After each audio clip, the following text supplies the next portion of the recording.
The only information that I put on Facebook was, there has been an accident between a Golf and a Ferrari. That's it. We don't know who was wrong. We don't know if it was the Golf driver who made the mistake. We don't know if a dog didn't run across the road and caused this thing. But what was interesting is it showed up a belief system that most of us don't even know we have. It's a bias against the rich. In a room like this, we are all studying and working toward building careers, building futures, becoming high net worth individuals. Let me ask you a question. Do you reckon you can become a high net worth individual at the same time as hating wealthy people? It's a self-limiting belief and it actually gets in the way. But what's fascinating is that the kind of thinking that is handed down to us from generation to generation is invisible. And I'm not the only person who's actually seen this in motion. Anybody here watch Top Gear? Yes, yeah, absolutely. Jeremy Clarkson says, in the United States, you watch a person drive by in a Bentley, and the reaction is, one day I'll be in one of those. And he says it's different in Britain. He says in Britain, you watch a guy drive past in a Bentley and you say, one day I'll have him out of that. That's a bit more sinister, isn't it? A little bit darker.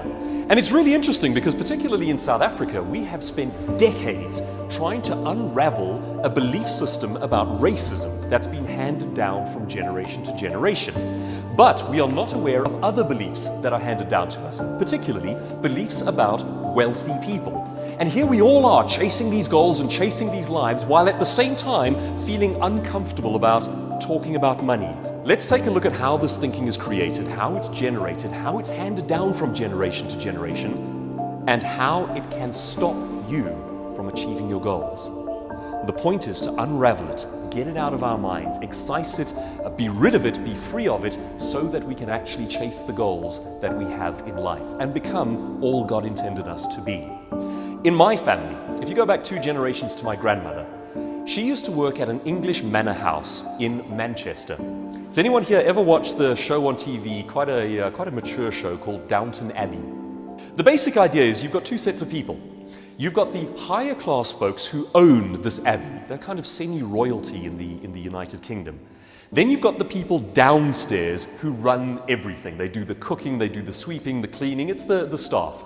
My grandmother was part of the manor house, but she was not the people upstairs. She was the people downstairs. She was one of the maidservants who helped to keep this manor house clean. And if you had to see pictures of the way that they dressed at the time, it was the full old-style regalia. She had the little apron and the little maid's outfit and the little feather duster. This was a woman who worked incredibly hard from dusk till dawn. This was a woman whose back was sore more often than not. This was a woman who, if you ever met her and put your hands on her hands, you'd find nothing but calluses. And most importantly, this was a woman who had no voice in the face of authority. Because the thinking back then, for both the lower classes and for women, was keep quiet, don't make waves, be a cog in the system. We don't want to know that you exist, we just want to see that your job gets done. And this is the kind of thinking that is then handed down from generation to generation. And what's interesting is that when my dad came along, my grandmother was looking for the best advice she could possibly give to him about work and wealth and how to make your way in the world. She went rummaging around in her mind and she came up with this gem, and it was the advice she gave to my dad. She said, "My son, get a trade. That way you will never starve to death." Did she say, so that you can become all God intends you to be? Is it so that you can let your light shine, so that you can become wealthy, so that you can achieve goals? No, it's so that you never starve to death. The thinking comes from a place of desperation. And that's the thinking that's handed down generation to generation. And the weird part is, it's completely invisible to us. We hear this advice and we think it's right and we think it's normal.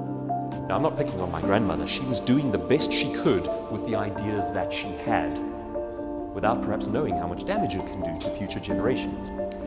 Take a look at the building you see behind me there. That is an Industrial Revolution era factory.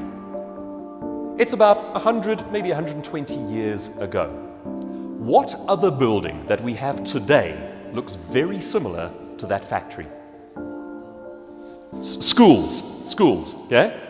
Schools, and here's an interesting one, are run according to the Industrial Revolution age of thinking. Picture this for a second. You drop your kids off at school, or you as a child are dropped off at school, and you line up in neat lines, and the foreman, I mean the teacher, blows the whistle or rings the bell, and in your neat lines you go to your workstation and you sit down. You sit down at your little workstation and you work for a number of hours, and then the foreman, I mean the teacher, blows the whistle, rings the bell, and you take out your little lunchbox and you can have some food. Then the whistle goes again, you go back into your workstation, you sit down. It is run according to an Industrial Revolution era factory. Why? Because we are training human beings to be cogs in a system, and we're still doing it. Okay? Now, I'm not picking on schools here. The point is not to say that schools are badly run. The point is just to say we have thinking that is invisible to us. We are trained to thought, and we are culturalized to act in certain ways that no longer make sense in the modern economy. The old world thinking says, become a cog in a system, fit in, don't make waves, and if you're a perfect cog, you'll get your little bit of money at the end of the day and you can go home. That thinking will keep you poor. I like to call that style of thinking the wheelbarrow way. It basically goes like this. It's like the parents get hold of their child, the young son, the young daughter, and they say, my son, my daughter, you are young and strong. You must go out into the world and earn coins. Here's how you do it. Pick up your wheelbarrow, load it full of bricks, and for every hour that you push your wheelbarrow, you will get 1 coin. If you want a second coin, you have to push your wheelbarrow for a second hour. Now we think like that. We go, the only way to earn coins is to work for a set number of hours, so let me go and get a job and be dependent on a boss. Now, you work your set number of hours every day, you push your wheelbarrow for your set number of hours, and a horrible thing starts to happen. You start to realize that you can't quite afford the car. You're not quite breaking even with the kids and their education and the debit orders and the bonds and so on. So what do? You go back to the thinking that was handed down to you, and you say, if I'm not getting enough coins, what do I have to do? I have to push a second wheelbarrow in the evenings to get more coins. That kind of thinking keeps families in generational cycles of poverty. If you take nothing else away from today, this is the one principle that is the most important. Do not tie your earning to the number of hours you work. You've got to separate those two. The wealthy person's epiphany, the way of breaking out of this idea is this: dump the bricks in your wheelbarrow, get rid of them. Load your wheelbarrow up with gold. In other words, for every hour that you push that wheelbarrow, you need to raise the value of your work. Earn more coins per hour, not work more hours in order to get more coins.